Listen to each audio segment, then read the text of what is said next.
ذلك الكتاب لا ريب فيه هدى للمتقين. أعوذ بالله من الشيطان الرجيم.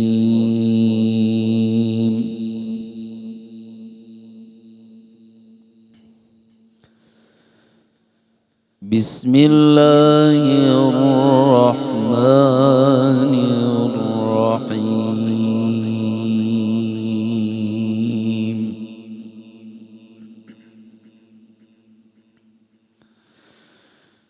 لا جناح عليكم إن طلقتم النساء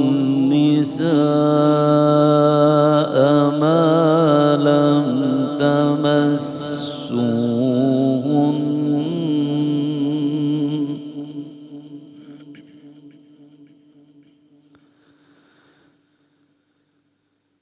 أو تفرضوا لهن فريضة ومتعوهن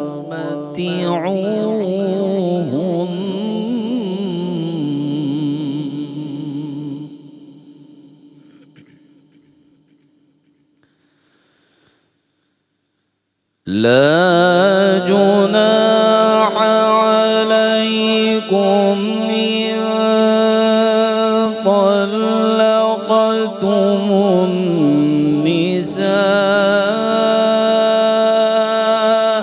ما لم تمسوهن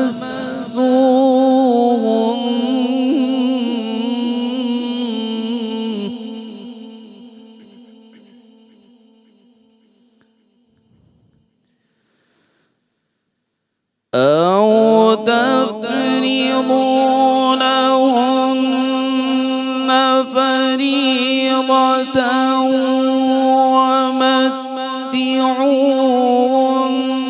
على الموسع قدره وعلى المقتر قدره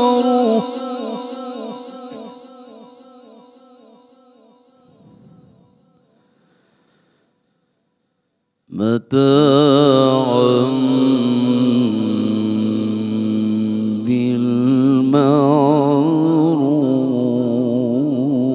بالمعروف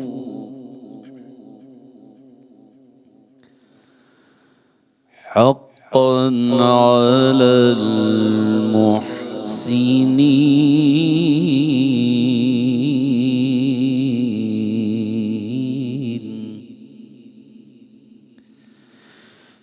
وإن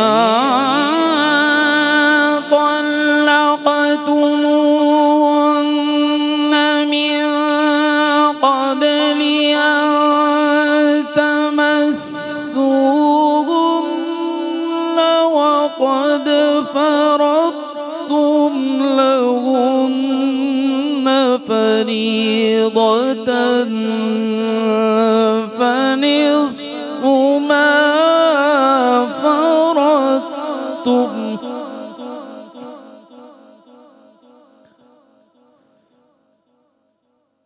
إلا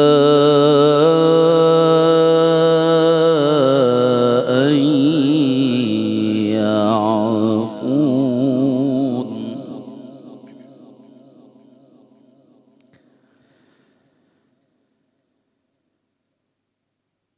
إلا أن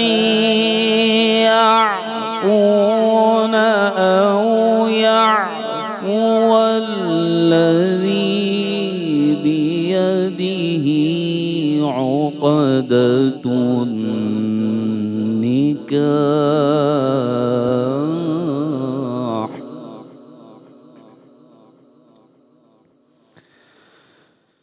وأن تعفوا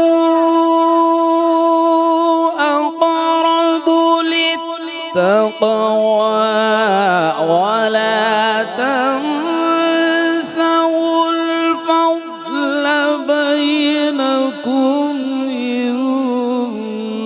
اللہ بما تعملون بصیر۔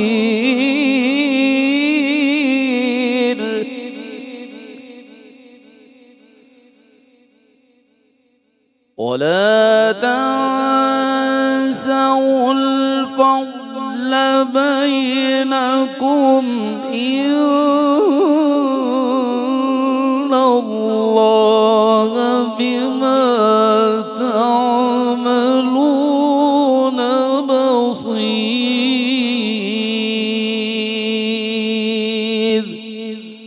صدق الله العظيم۔ نحمده ونصلي ونسلم على رسوله الكريم، اما بعد فاعوذ باللہ من الشیطان الرجیم، بسم اللہ الرحمن الرحیم۔ سامعین محترم، خوش آمدید، السلام علیکم ورحمۃ اللہ وبرکاتہ۔ درس قرآن کے پروگرام کے ساتھ آپ کے سامنے حاضر ہیں۔ قاری صاحب نے حسب معمول بڑی خوبصورت آواز میں سورہ بقرہ کی آیات 236 اور 37 کی تلاوت کی ہے۔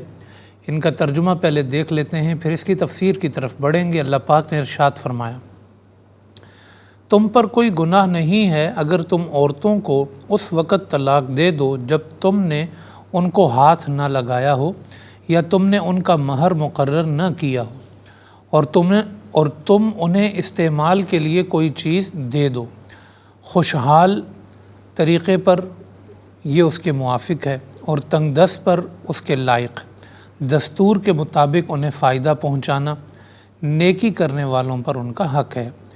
اور اگر تم نے عورتوں کو ہاتھ لگانے سے پہلے انہیں طلاق دے دی درحال کہ تم ان کا مہر مقرر کر چکے تھے تو تمہارے مقرر کیے ہوئے مہر کا نصف ادا کرنا واجب ہے۔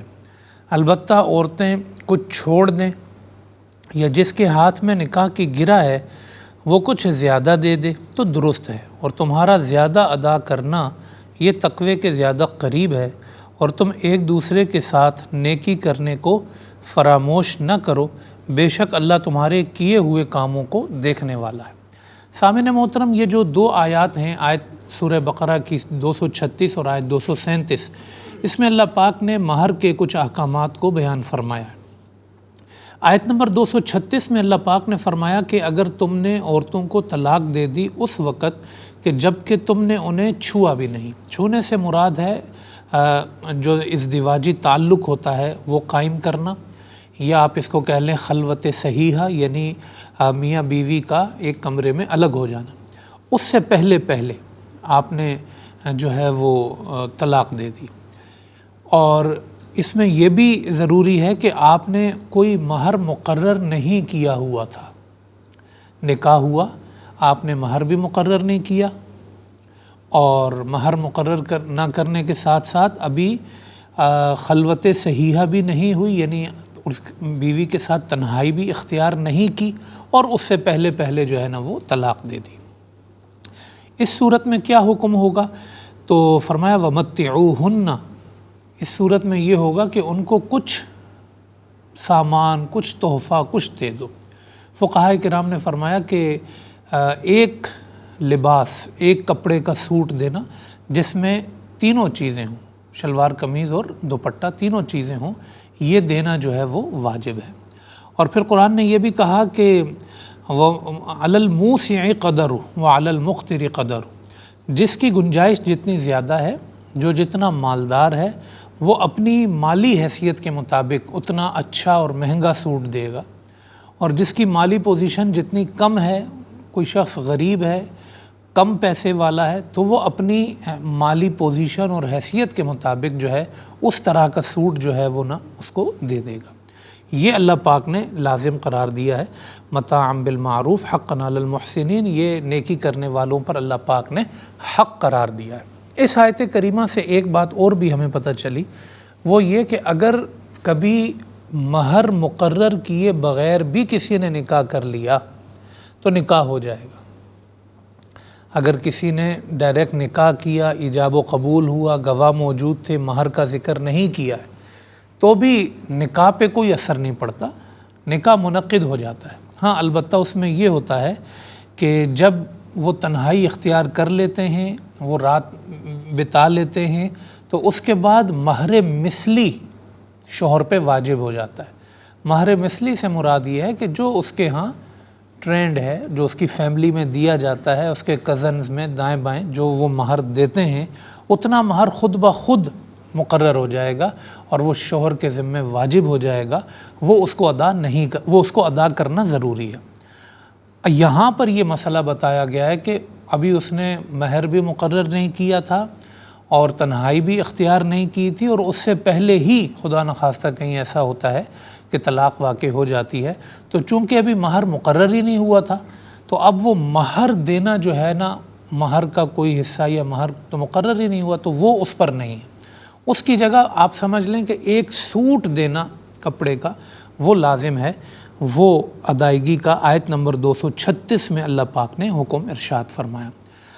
اس کے بعد جو آیت کریمہ پڑھی ہم نے، اس میں فرمایا وَإِن طَلَّقْتُمُوهُنَّ، اور اگر تم نے انہیں طلاق دی، من قبل ان تمسوهن، قبل اس کے کہ تم نے انہیں چھوا، یعنی وہی صورت ہے کہ ابھی ازدواجی عمل سے پہلے، تنہائی اختیار کرنے سے پہلے ہی آپ نے انہیں طلاق دے دی۔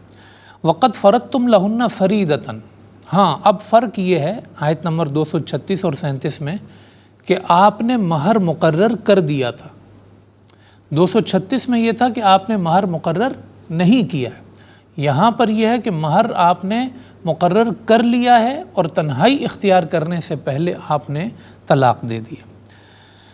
تو اب صورت مختلف ہوگی، فرمایا کہ فریدتاً فنصف ما فرضتم، تو پھر آپ نے جو مہر مقرر کیا تھا آپ نے اس کا نصف ادا کرنا ہے۔ مثال کے طور پہ ایک شخص نے مہر مقرر کیا ہے 50,000 روپے، اور اس نے یہ چیز طے کر لی کہ مہر میں 50,000 روپے دوں گا، اور ابھی تنہائی اختیار نہیں ہوئی تھی اور عمل ازدواج نہیں ہوا تھا، اس سے پہلے ہی خدا نخواستہ ایسا ہوا کہ طلاق دینی پڑ گئی اور وہ طلاق واقع ہو گئی، تو مہر چونکہ مقرر ہو چکا تھا، تو اب مقرر شدہ مہر کا یہ نصف ادا کرے گا، یعنی 25,000 یہ ادا کرے گا۔ قرآن نے کہا فنصف ما فرضتم، جو تم نے مقرر کیا ہے اس کا نصف تم نے ادا کرنا ہے۔ مزید اس میں کچھ چیزیں بتائیں، فرمایا الا ان یعفون، یا تو ایک صورت یہ ہے کہ وہ عورت اس میں کچھ کمی کر دے، کچھ اس کو معاف کر دے، ٹھیک ہے نا، ابھی تنہائی بھی اختیار نہیں ہوئی ہے اور جدائی واقع ہو گئی ہے، تو عورت نے کہا کہ یہ جو 25,000 بنتے ہیں میرا مہر نصف مہر، تو میں اس میں سے 15,000 چھوڑ دیتی ہوں، 10,000 چھوڑ دیتی ہوں، یا میں نہیں لیتی ہوں، اور اپنی رضامندی سے ایسا ہے، تو الا ان یعفون، اگر وہ اس میں کچھ کمی کرنی چاہتی ہے، کچھ اس میں معاف کرنا چاہتی ہے، نہیں دینا چاہتی ہے، یہ اس کی مرضی پہ ہے، اس کو شریعت نے لازم نہیں کیا اس عورت پر، یہ اس کی مرضی پہ ہے۔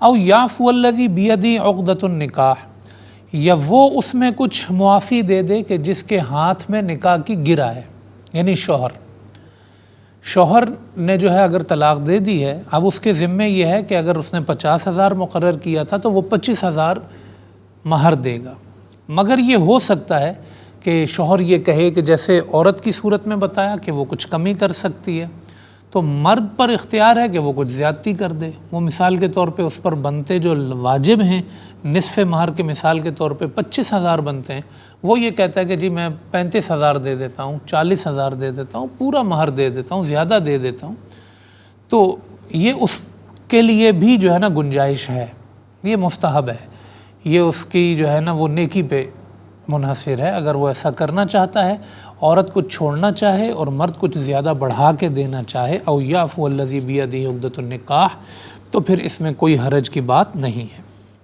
پھر قرآن کریم نے مرد کو ترغیب دلائی ہے، آپشن دونوں کے لیے رکھا ہے، مگر مرد کے لیے اللہ پاک نے فرمایا وَأَن تَعْفُوا أَقْرَبُ لِلتَّقْوَىٰ، اور اے مردو اگر تم کچھ زیادہ کر کے دو، نصف مہر بنتا ہے لیکن تم مہر زیادہ کر کے دو، وَأَن تَعْفُوا أَقْرَبُ لِلتَّقْوَىٰ، یہ تقوی کے بہت زیادہ قریب ہے، یہ تقوی کے بہت زیادہ قریب ہے، یہ تمہارے تقوی کی دلیل ہے، تمہاری پرہیزگاری کی دلیل ہے، تمہاری نیکی کی دلیل ہے، تمہارے حسن اخلاق کی دلیل ہے، تمہارے احسان کی دلیل ہے، اور تمہاری اچھائی کی دلیل ہے کہ تم پر واجب نہیں بھی تھا، تم نے یعنی جتنا اتنا تم نے دیا، زیادہ کر کے دیا۔ وَأَن تَعْفُوا أَقْرَبُ لِلتَّقْوَىٰ، تو آپشن دونوں کے لیے تھا، مگر ترغیب اللہ پاک نے مرد کے لیے رکھی ہے۔ ظاہر ہے وہ کمانے والا ہے اور صاحب کار ہے، تو وہ مطلب اس کے لیے ترغیب کا انداز اپنایا گیا۔ وَلَا تَنْسَوُا الْفَضْلَ بَيْنَكُمْ، یہاں پر دیکھیں کہ جدائی اور جوڑ کا جدائی کا مرحلہ ہے، یعنی مرد و زن جدا ہو رہے ہیں، میاں بیوی جدا ہو رہے ہیں۔ اس مرحلے پر کیا کیا رونما ہو سکتا ہے، ہم اپنے معاشرتی سطح پر ایک نظر دوڑائیں تو لڑائی جھگڑے، فتنہ فساد، باہمی بغض عداوت نفرتیں کدورتیں کیا کیا دل میں پیدا ہو جاتی ہیں دو لوگوں کے درمیان اور دو فیملیز کے درمیان۔ اللہ پاک نے اس مرحلے پر مہر کا فیصلہ کرنے کے بعد دونوں صورتوں میں، آیت 236 میں، آیت 237 میں، اللہ پاک نے جو آخری تنبیہ کی ہے وہ یہ ہے کہ وَلَا تَنْسَوُا الْفَضْلَ بَيْنَكُمْ، آپس میں مہربانی کرنا بھولنا مت۔ جدائی کے مرحلے پر اللہ یہ فرما رہا ہے وَلَا تَنْسَوُا الْفَضْلَ بَيْنَكُمْ، آپس میں، آپسی، تم نے ایک دوسرے پر جو فضل ہے، مہربانی ہے، حسن اخلاق ہے، اس کو بھلانا نہیں ہے، یعنی اس کو بھولنا بھی نہیں ہے۔ اگر تم اس کو بھول گئے تو پھر ظاہر ہے کہ بد اخلاقی اور بدتمیزی اور لڑائی اور جھگڑا اسی کی صورت باقی رہ جاتی ہے۔ تو بھولنا نہیں ہے، تم نے جدائی کے وقت بھی اپنے اخلاق کو قائم رکھنا ہے، اپنی انسانیت کو قائم رکھنا ہے اور مینرز کو، آداب کو قائم رکھنا ہے، لڑائی جھگڑے کی طرف نہیں جانا۔ ان اللہ بما تعملون بصیر، بے شک اللہ جو تم عمل کرتے ہو اس کو دیکھ رہا ہے۔ یہ ایک اور تنبیہ ہے، یعنی انسان جو عمل کر رہا ہے اس مرحلے پر رشتوں کے مابین، جو وہ جدائی کے موقع پر اس نے جو رویہ اختیار کیا ہے، کس طریقے سے کسی کو جدا کیا ہے، ہو سکتا ہے کہ کبھی ایسا ہوتا ہے مجبوری واقع ہو جاتی ہے اور جدائی کی طرف معاملات چلے جاتے ہیں، تو آپ خاموشی سے اپنا جو حق بنتا ہے لینے کا وہ لے لیں اور جو دینے کا بنتا ہے وہ دے دیں، خاموشی سے آپ الگ ہو جائیں، اس میں لڑائی جھگڑے۔ ان اللہ بما تعملون بصیر، اللہ آپ کو دیکھ رہا ہے۔ ایک بڑا زبردست جملہ میں اپنے سننے والوں کے گوش گزار کرنا چاہتا ہوں۔ آیت نمبر 237 میں فرمایا کہ او یعفو الذی بیدہ عقدۃ النکاح، جب مہر کچھ بڑھا کے دینے کی باری تھی، یعنی 25,000 بنتا ہے تو 40 دے دیں، 35 دے دیں، اس مرحلے پر مرد کے لیے اللہ نے ایک جملہ استعمال کیا، فرمایا یا تو وہ بڑھا کے دے دے کہ جس کے ہاتھ میں نکاح کی گرہ ہے، عقدۃ النکاح، یہ ایک بڑی خوبصورت بات کہی گئی۔ اس میں یہ اشارہ دے دیا گیا ہے کہ بہرحال نکاح کی جو گرہ ہے نا وہ مرد ہی کے ہاتھ میں ہے، یعنی جو طلاق کا اختیار ہے وہ اللہ نے اسی کو سونپا ہے اور اسی کے اختیار میں یہ چیز رکھی ہوئی ہے۔ اب ہمارے ہاں مغرب کی نقل میں جو ہے نا وہ بہت آزادی کی بات اور اس پر سوالات بھی اٹھائے جاتے ہیں کہ جی عورت کو اختیار نہیں دیا گیا ہے اور ایسا ہے اور ویسا ہے۔ یہ خدا نے اپنی کتاب میں اس کو بیان کر دیا ہے، یہ ہزارہ حکمتوں پر مبنی ہے، اور بہرحال خدا نے خود یہ حق مرد کو تفویض کر دیا ہے اور اس کے حوالے کر دیا ہے۔ بہرحال یہ دو آیتیں جو ہیں، آیت نمبر 236 اور 37 جو ہے، 236 اور 37، یہ مہر کے کچھ احکامات تھے جو آپ کے سامنے بیان کیے گئے ہیں، اور اس کی تفسیر الحمدللہ مکمل ہو گئی۔ اب ہم ایک وقفے کی طرف بڑھ رہے ہیں اور وقفے کے بعد آئیں گے انشاءاللہ، تو حسب معمول اگلی آیات پر بات کریں گے، آپ ہمارے ساتھ رہیے۔ اعوذ باللہ من الشیطان الرجیم،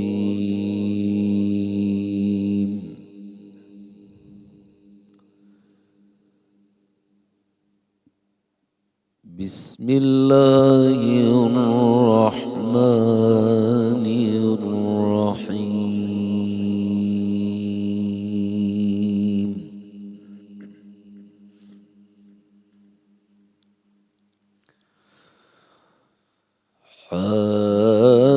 حافظوا على الصلوات والصلاة الوسطى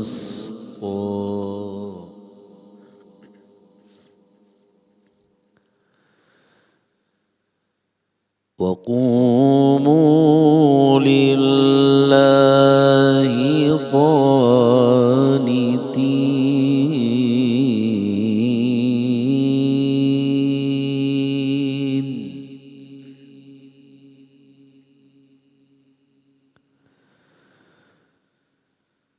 فإن خفتم فرجالا أو ركبانا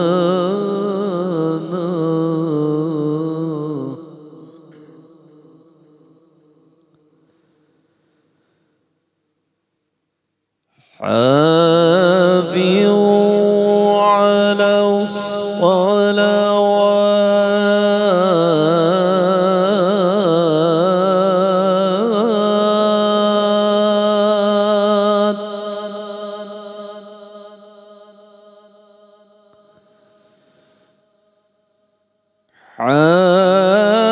حافظوا على الصلوات والصلاة الوسطى وقوموا لله قانتين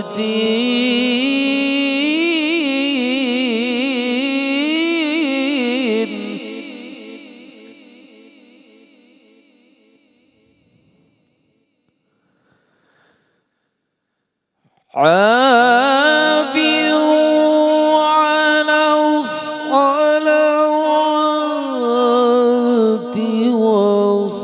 والصلاة الوسطى وقوموا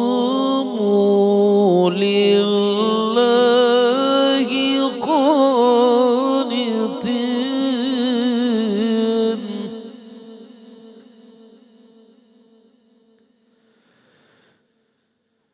فإن خفتم فرجالا أو ركبانا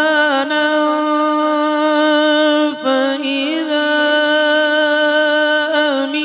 أمنتم فاذكروا الله كما علمكم ما لم تكونوا تعلمون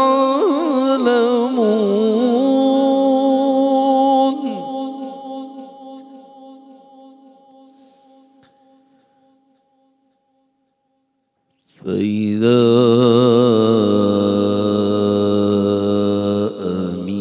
أمنتم فاذكروا الله فإذا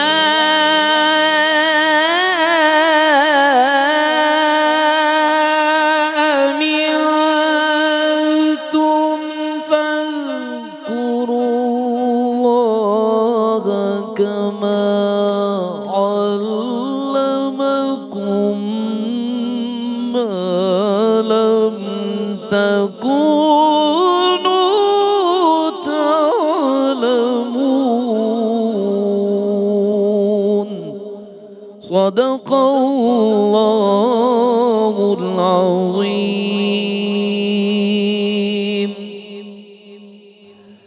خوش آمدید سامعین و ناظرین، قاری صاحب نے حسب معمول بڑی خوبصورت آواز میں سورہ بقرہ آیات 238 اور 239 کی تلاوت کی ہے۔ ان کا ترجمہ دیکھ لیتے ہیں، پھر اس کی تفسیر کی طرف بڑھیں گے۔ اللہ پاک نے ارشاد فرمایا، تمام نمازوں کی پابندی کرو اور خصوصاً درمیانی نماز کی، اور اللہ کے سامنے ادب سے قیام کرو۔ پس اگر تم حالت خوف میں ہو تو پیدل چلتے ہوئے یا سواری پر نماز پڑھ لو، پھر جب خوف جاتا رہے تو اسی طرح اللہ کا ذکر کرو، اسی طرح اللہ کا ذکر کرو جس طرح اس نے تمہیں سکھایا ہے، جس کو تم نہیں جانتے تھے۔ سامعین محترم، یہ بات ذہن نشین رہے کہ سورہ بقرہ میں اللہ پاک نے سب سے پہلے بنی اسرائیل کے جو حالات تھے پہلے پارے کے اندر مکمل ان کو ذکر فرمایا۔ ان کے واقعات ذکر کرنے کے بعد دوسرے پارے کے آغاز میں جہاں سے تحویل قبلہ کا ذکر شروع ہوا تھا، جو رخ ہے واقعات سے وہ احکامات کی طرف ہوا تھا۔ ان احکامات کے اندر جہاد کا حکم اور اللہ کی راہ میں خرچ کرنے کا جو حکم ہے، جو روزوں کے احکامات ہیں وہ سارے احکامات اللہ پاک نے بیان فرمائے تھے۔ اور اب یہ جو آیت کریمہ ہم پڑھ رہے ہیں واپس سلسلہ کلام جہاد کی طرف اور بنی اسرائیل کے واقعات کی طرف یہاں سے پھر رہا ہے۔ یہ جو دو واقعات کے سلسلوں کے درمیان احکامات کا یہ جو سلسلہ ہے، اس میں اللہ پاک نے اس سلسلے کو شروع کرتے ہوئے بھی نماز کا ذکر کیا تھا، اور احکامات کے اس سلسلے کو اینڈ کرتے ہوئے بھی اللہ پاک نے نماز ہی کا ذکر فرمایا۔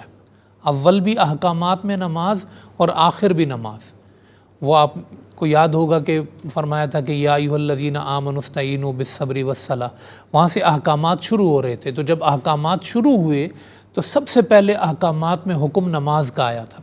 اب یہاں پر دوبارہ جہاد اور بنی اسرائیل کے واقعات کی طرف احکامات سے جو ہے وہ پھر رہے ہیں واقعات کی طرف، تو اینڈ کرتے ہوئے بھی اللہ پاک نے دوبارہ نماز کا حکم ارشاد فرمایا۔ یعنی دیکھ کے یہ لگتا ہے کہ احکامات میں اول بھی نماز ہے، آخر بھی نماز ہے۔ نماز کے بغیر انسان جو ہے نا وہ کچھ بھی نہیں ہے اللہ کی بارگاہ۔ حضرت عمر فاروق رضی اللہ تعالیٰ عنہ کہا کرتے تھے کہ جو اللہ کی نماز چھوڑ سکتا ہے وہ اللہ کے سارے حکم چھوڑ سکتا ہے۔ جس کو نماز پڑھنے کی توفیق نہیں ہے وہ اور دین کی کیا حفاظت کرے گا؟ تو یہ بڑی ایک بنیادی چیز ہے، یہ ایک قلعہ ہے، آپ سمجھ لیں، یہ ایک حصار ہے دین کا۔ اگر نماز ہے تو آپ کے دین کا حصار آپ کے ارد گرد موجود ہے، اگر نماز نہیں ہے تو آپ نے دین کا حصار اپنے ارد گرد سے ختم کر دیا ہے۔ اب کچھ بھی آپ کہیں بھی جا سکتے ہیں، شیطان کہیں بھی انسان کو ٹھوکریں لگوا سکتا ہے، کہیں بھی گرا سکتا ہے، کہیں بھی انسان کو جو ہے نا وہ لے جا کے قعر مذلت میں گرا سکتا ہے۔ اس لیے اللہ پاک شروع بھی نماز سے کرتا ہے، آخر بھی نماز پہ کرتا ہے۔ اور صرف یہ سورہ بقرہ کی بات نہیں ہے، آپ حیران ہوں گے اگر آپ سورہ مومنون اٹھا کے دیکھیں، قد افلح المؤمنون الذین هم فی صلاتہم خاشعون، وہاں پہ مومنوں کی جب صفت کی بات آئی نا تو اللہ پاک نے پہلی صفت نماز ہی ذکر کی ہے، الذین هم فی صلاتہم خاشعون۔ پھر آگے صفتیں بیان کی، والذین هم عن اللغو معرضون والذین هم للزکاة فاعلون والذین هم لفروجہم حافظون الا علی ازواجہم او ما ملکت ایمانہم فانہم غیر ملومین فمن ابتغى وراء ذلک فاولئک هم العادون والذین هم لاماناتہم وعہدہم راعون والذین هم علی صلواتہم یحافظون۔ جب وہاں سورہ مومنون کے آغاز میں مومن کی صفتیں ذکر کی نا تو پہلی نماز ہے اور آخری نماز ہے، نماز کے بیچ میں باقی صفتیں آئی ہیں۔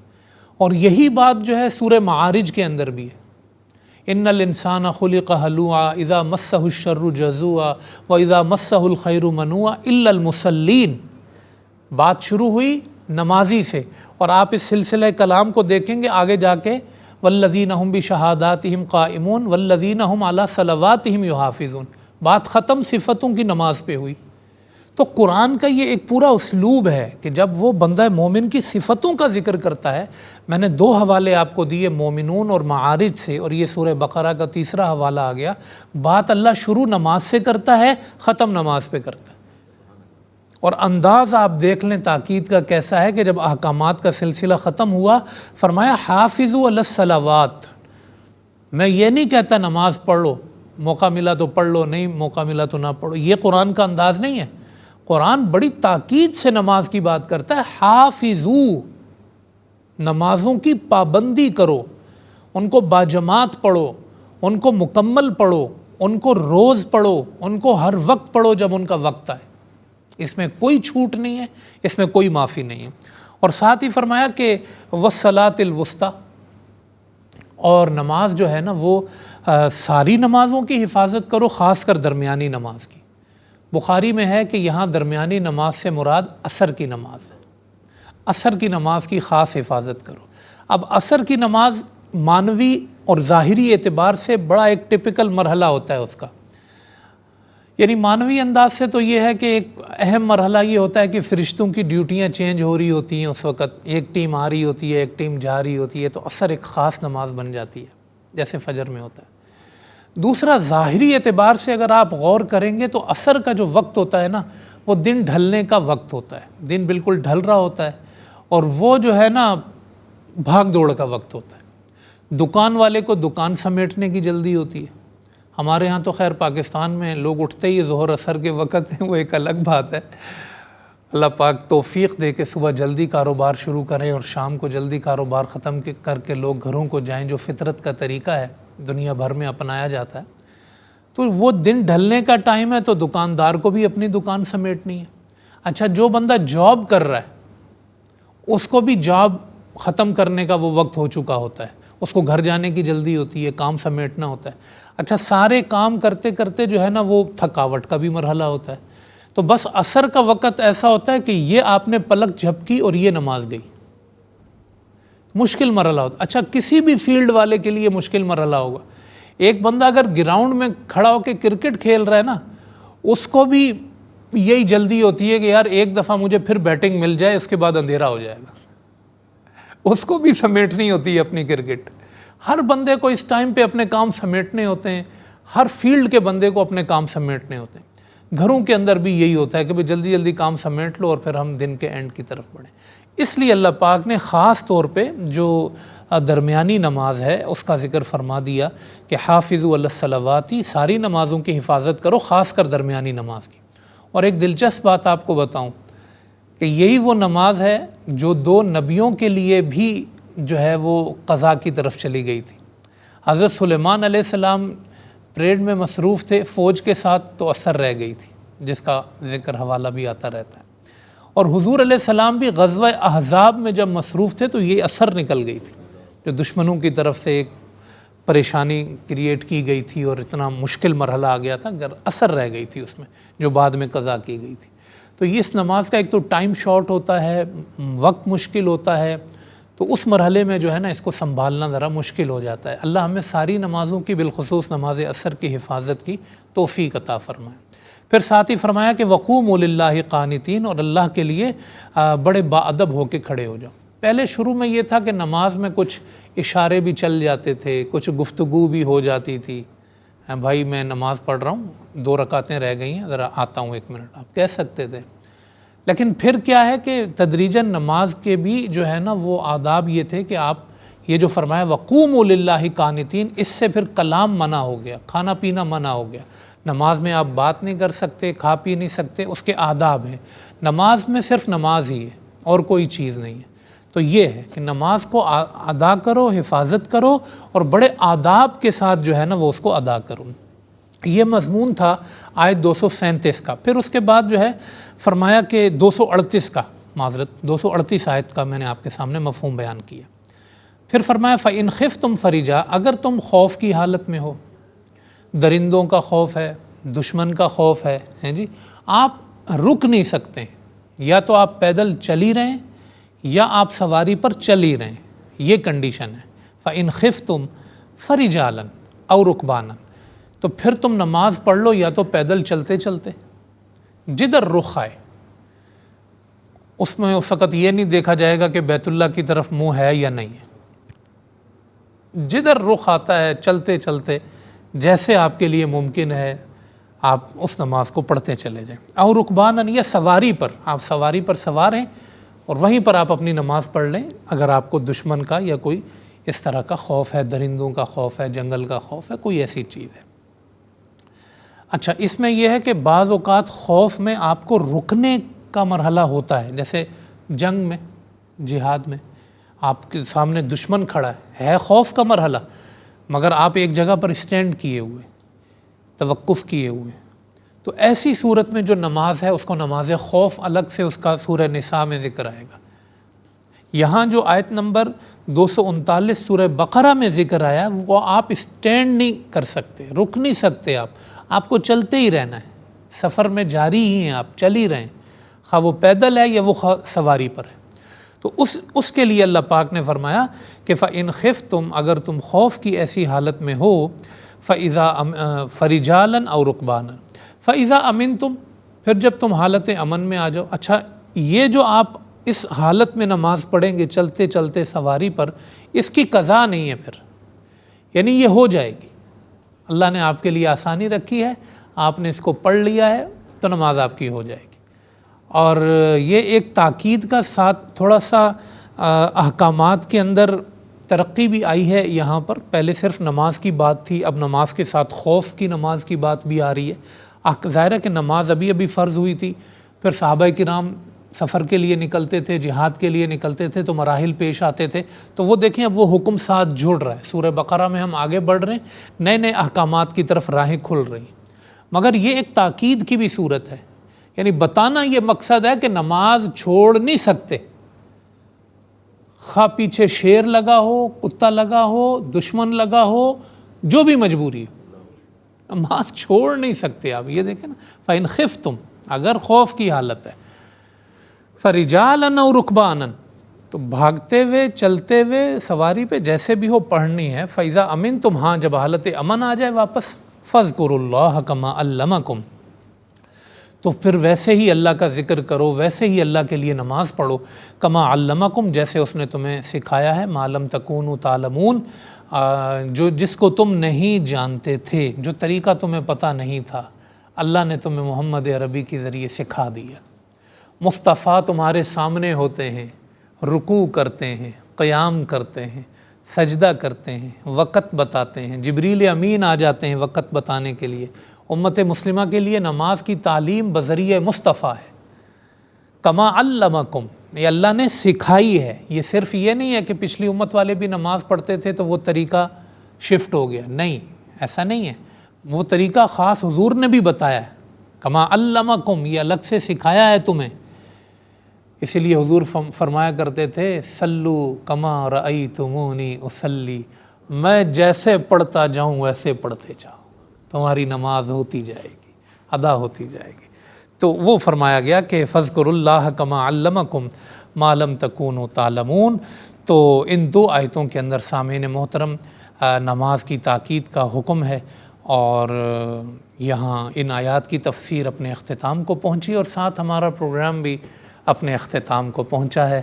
آپ ہمارے ساتھ جڑے رہیں تفسیر قرآن کے لیے. اگلے پروگرام میں انشاءاللہ پھر حاضر ہوں گے. اپنا خیال رکھیے گا. اللہ حافظ. ذلك الكتاب